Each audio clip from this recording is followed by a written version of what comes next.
ఇంకోటి ఇక్కడ మేము ఆ రోజు ఇక్కడ మాట్లాడిన మీటింగ్ సందర్భంగా మా విఠల్ ఏం చేసిండు, సామాజిక స్మగ్లర్లు, సామాజిక మాఫియా ఎవరెవరైతే ఈ వర్గీకరణ వ్యతిరేకిస్తున్నారో అన్నాడు. కులం పేరు ఎక్కడ దిగలే, ఎక్కడ కులం పేరు ఎక్కడ ప్రస్తావన జరగలే. ఆ చర్చలో జరిగినప్పుడు బీసీలలో కూడా దాదాపు 70కి పైన కులాలలో కనీసం వార్డు మెంబర్లు కూడా కానటువంటి కులాలు ఉన్నాయి. వాళ్లకు న్యాయం జరగాలి, వాళ్ళని కూడా భాగస్వామ్యం చేయాల్సిన అవసరం ఉందని చెప్పి మాట్లాడిన మా మీటింగ్ లో. అయినా గానీ అంటే మా వైఖరి క్లియర్ ఉన్నది. ఇక్కడ మీ దాంట్లో 3-4 3-4 కులాలే మీ వాటాలు తీసుకుంటున్నాయి కానీ మాట్లాడేది వాళ్ళు.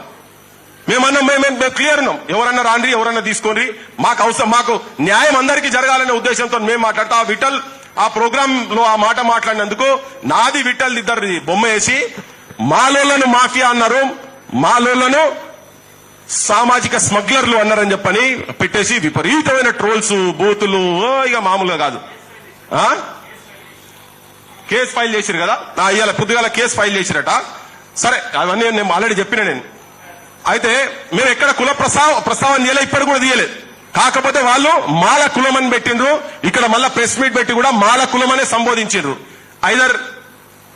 అయితే వీళ్ళందరూ ఒకటే కనుక చెప్తున్నా, ఇప్పుడు ఈయన ఆ మీటింగ్లకు ఈయన గతంలో పార్టిసిపేట్ చేసింది కాబట్టినే ఆయన అదే మాట అనుకుంటే ఏం మాట్లాడుతున్నారంటే మేమంట వ్యభిచారులమంట, ఇంటలెక్చువల్ వ్యభిచారులమంట, మేము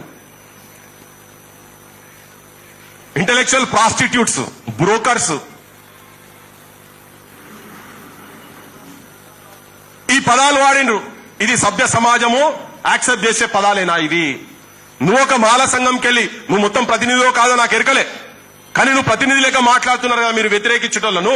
మీ దగ్గర ఏమైనా సబ్జెక్ట్ ఉంటే మా వాళ్ళు తయారున్నారు వచ్చి మాట్లాడేందుకు ఏ వేదికల మీదైనా ఏమైనా కానీ. బ్లాక్ మెయిలర్స్ అంట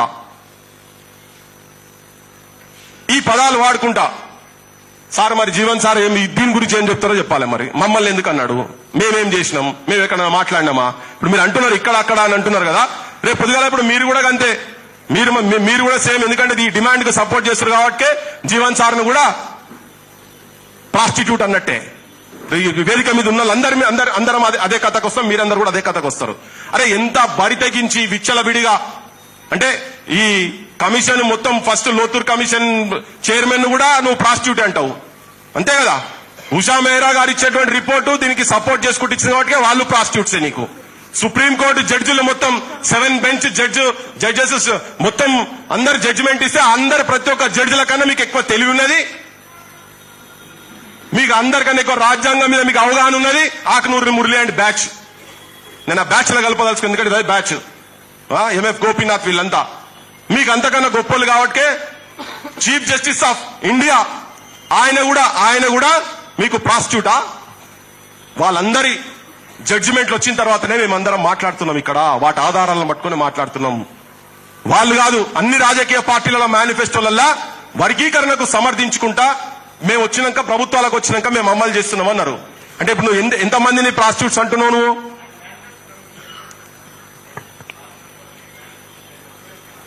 అది ఈ మేనిఫెస్టోలు మాయి. సో అయితే ఎవరెవరిని అంటున్నావు నువ్వు? కాంగ్రెస్ పార్టీ సోనియా గాంధీని ప్రాస్టిట్యూట్ అంటున్నావా నువ్వు? ఎవరు సపోర్ట్ చేసే వాళ్ళే కదా. మరి సపోర్ట్ చేసుకుంటే కాంగ్రెస్ మేనిఫెస్టో పెట్టింది కదా, అది పెట్టినావు కదా. మీ అధ్యక్షుని, కాంగ్రెస్ పార్టీ అధ్యక్షుని కూడా ప్రాస్టిట్యూటే. రాహుల్ గాంధీని ప్రాస్టిట్యూటే అను, ప్రియాంక గాంధీ ప్రాస్టిట్యూటే. మీకు మేం ప్రాస్టిట్యూట్లం అయితే వాళ్ళందరూ కూడా ప్రాస్టిట్యూట్లే. ప్రియాంక గాంధీ కూడా ప్రాస్టిట్యూటే కదా. బీజేపీలో ఉన్నటువంటి వాళ్ళందరూ కూడా అంతేనా? బీజేపీ వాళ్ళు కూడా పెట్టిరు కదా. వీళ్ళైతే మొట్టమొదటి దాంట్లో పెట్టిండ్రు. ఖార్గే అదే మాట మాట్లాడిండు, రాహుల్ గాంధీ అదే మాట మాట్లాడిండు. ఆఖరికి రేవంత్ రెడ్డి మొన్న అసెంబ్లీలో చెప్పిండు, ఆయన కూడా అదే మెంటల్ మేధావి, లేకుంటే ఆయన మేధావి కదా నాకు ఎరకలే కానీ ఆయన కూడా ప్రాస్టిట్యూట్, బ్రోకరు, స్మగ్లరు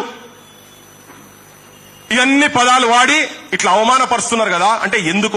అసలు చర్చ ఎక్కడ జరగాలి? అసలు చర్చ వర్గీకరణ న్యాయమైన డిమాండా కాదా? ఎట్లా అన్యాయమైన డిమాండో ఇలా న్యాయబద్ధమైన డిమాండ్ అని చెప్పి తీసుకొస్తున్నారు. దీంట్లో ఏమున్నదో నేను చూడలే, కానీ హెడ్ లైన్ చూసి చెప్తున్నా.